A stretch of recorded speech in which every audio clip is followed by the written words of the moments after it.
Twitter has once again been forced to flag Marjorie Taylor Greene for posting hateful content on their platform, this time by dead-naming a doctor that happens to be the Assistant Secretary for Health in the Department of Health and Human Services, Dr. Rachel Levine. In her tweets, Marjorie Taylor Greene repeatedly referred to Dr. Levine as Dr. Dick Levine, of course, the name before Dr. Rachel Levine transitioned. And Twitter did not take it down because they said, quote, "This tweet violated the Twitter rules about hateful conduct. However, Twitter has determined that it may be in the public's interest for the tweet to remain accessible." So I'm going to read the offending tweet, the offensive tweet. I'm going to read her hashtag.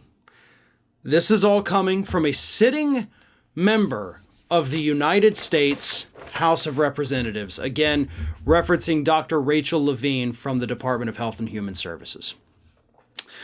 "We must do everything we can to prevent Dr. Dick Levine's preteen hashtag weenie chop.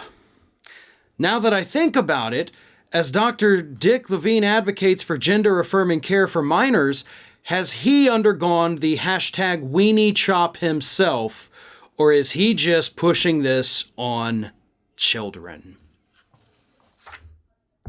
It's in the public's interest for this tweet to remain up, so saith the rulers of Twitter." There are so many offensive things in what Marjorie Taylor Greene said in this tweet that I don't even know where to begin. Of course, the dead naming, calling her a he just because you friggin' feel like it. This is sick and it's disgusting, and nobody is more obsessed with gender and pronouns than these Republicans. I love how they always try to paint the liberals, the progressives, anybody on the left as trying to be too woke and being so concerned about people's gender. Actually, we're not. Tell us what to call you. We'll call you that, no problem. It's the Republicans that love to talk about it. It's the Republicans that love to intentionally call people by their dead names, call people by the wrong pronouns intentionally, when it's just as easy to use the pronouns they want to use. It's not an issue.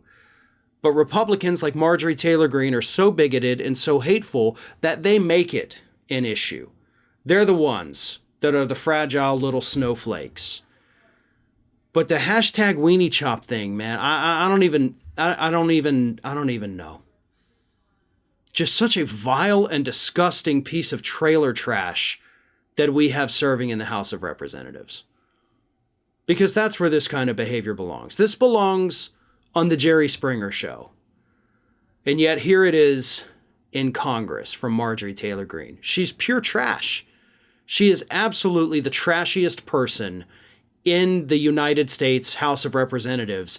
And that's saying a lot, considering this is a House of Representatives that includes people like Matt Gaetz and Lauren Boebert. Greene has managed to be trashier than all of them combined, even more so than Gosar. But Twitter's leaving it up. They're telling you it's hateful. Sure. But, it's in your best interest. Maybe Twitter thinks it's in our best interest so that we can see what a hateful bigot Marjorie Taylor Greene really is. Maybe. I suppose that's of interest to the public.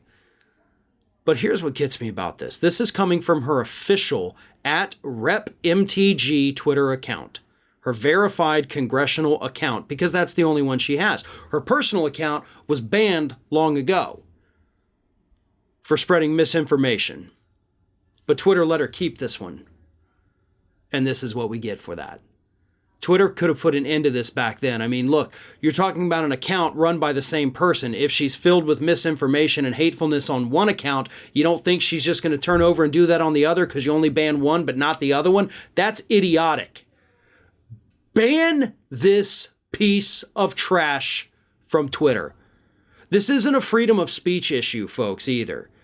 Okay? Twitter does not have to guarantee any of us freedom of speech. They're a private company. And thanks to the Republican efforts in our court system, private companies are allowed to say who and what they want to serve at any given time for any given reason. And Twitter needs to exercise that and get this bigot off of their platform for good. Hey everyone, this is Aspen. And did you know that for the low cost of $0 per day, you can subscribe to the Fair and Balanced YouTube channel? We also encourage you to like, comment, and share, but again, click that subscribe button and help Aspen not be so grumpy.